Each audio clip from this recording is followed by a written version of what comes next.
Welcome back to my channel for this third episode in my series on vintage lenses on medium format cameras. In my case, my lovely Hasselblad X1D Mark II and the X2D with its insane 100 megapixel resolution. But everything I say in this video will also be valid for the Fujifilm GFX system cameras.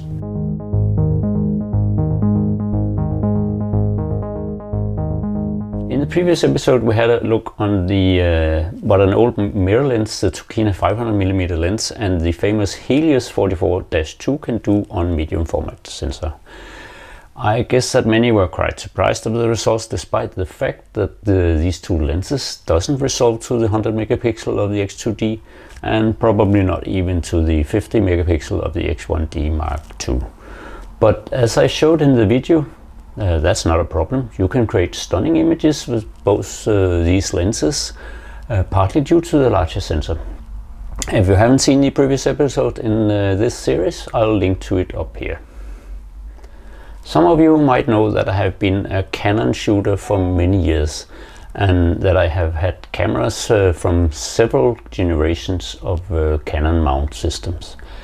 One of these is the Canon FD mount that was used from 1971 to 1987, where it was superseded by the Canon EOS system. Today I have, among other cameras, my Canon F1, which back in the day was a professional camera. And just look at this camera with its very special viewfinder that is exchangeable. Mostly I use this lens on my lightweight Canon T60. I take this camera as my analog option on many travels to the mountains. I have many lenses for this mount. Some of them are still my favorite, and one I especially adore, and that is the Canon FD 85mm f1.2. This lens is not the sharpest wide open. It has to be stopped down to become really sharp. But used wide open, the background renderings is one of the most beautiful I have ever experienced. Even wide open, the center is still decently sharp, though there tend to be some kind of ghosting on high resolution digital cameras like the Hasselblad. At certain distances it even creates the swirly bouquet resembling that of the Helios lens very much, a lens that I reviewed in the previous episode. Despite its age, this lens has also kept its value. Some of the versions of it in pristine condition go for as much as €2,000 on eBay, though you can usually get it for around €600–700. There is no lens in the Hasselblad lineup that can create such a soft, creamy background as this lens. Not even the XCD 80mm f1.9.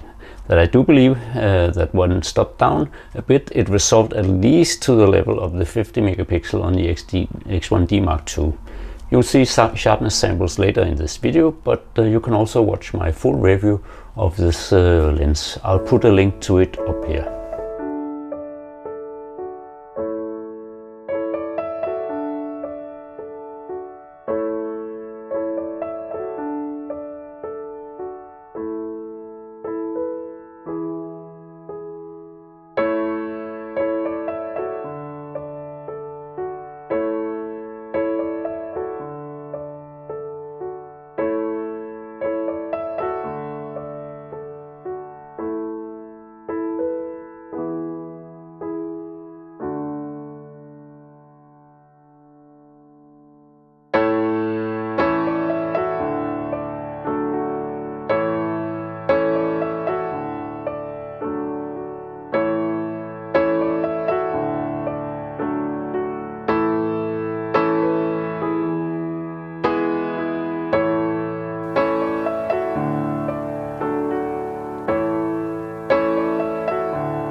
Let's look at the sharpness of the 85mm f1.2 lens.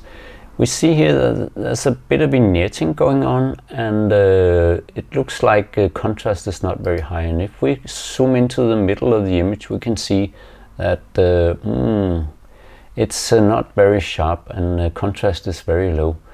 But if I add just a slight bit of sharpening, the image becomes very much more sharp. So that you can do. And of course you can also stop it down to f1.4, gives a little more sharpness, but not very much. Actually, when you have to go all the way down to 2.8, and then the sharpness begins to be quite nice. Moving up to 5.6, the image is pretty decent, and f16, diffraction begins to set in, so we're not gaining anything in sharpness with regard to sharpness. But if we move to the corners, we can see here at f16 it's very sharp, and we have to go all the way down to 2.8 before it's sort of losing its sharpness. And just have a look at f1.2, very blurry, and there's sort of something going on here, like something doubling the image. You can see there's a sort of a double line on my code here. So not very good at f1.2, except of course this, if you do some sharpening in the middle, as I showed you, it can become decent even there.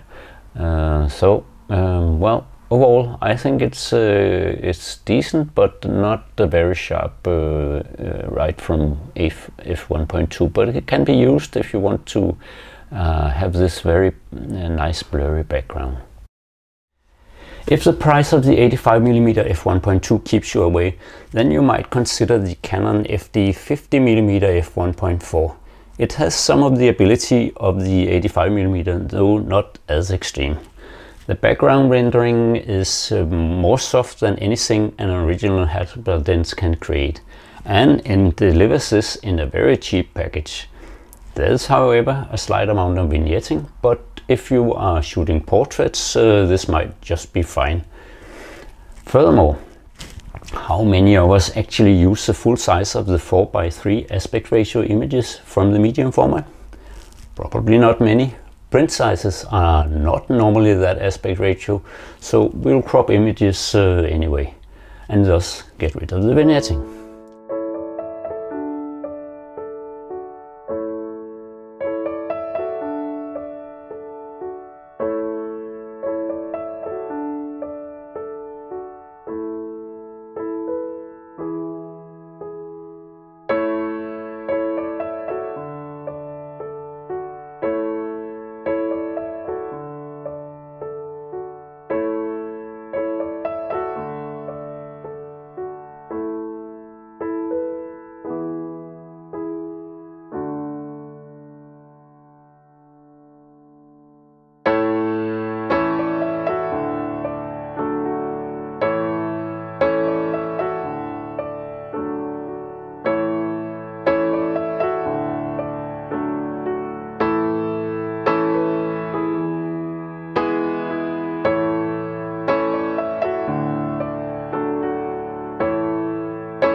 So now let's look at what the 50mm f1.4 can do sharpness wise. If we look to the center of the image at 1.4, it's definitely not very sharp, but well, it's okay-ish.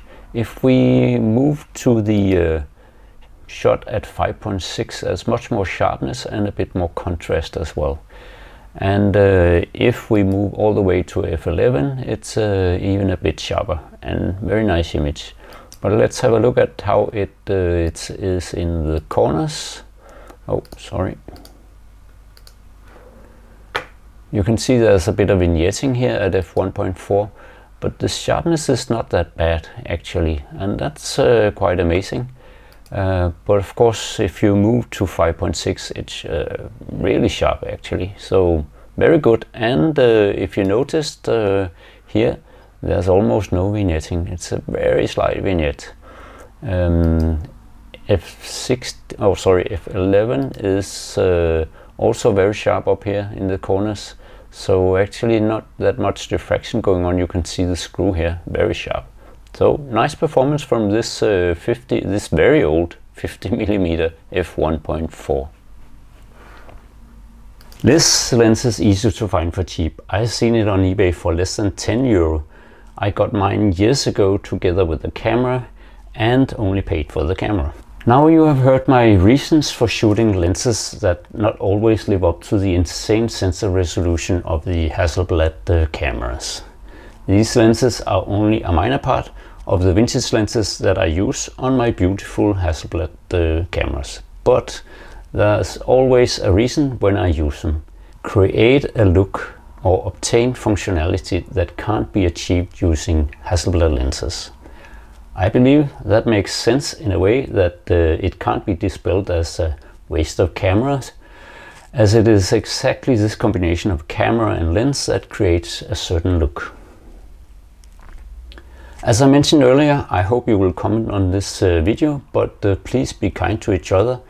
The subject of my video has before spurred comments that I would have to remove. Don't forget to subscribe and also hit the like button. So once again, please be objective and unbiased. Thank you very much for this time, and bye for now.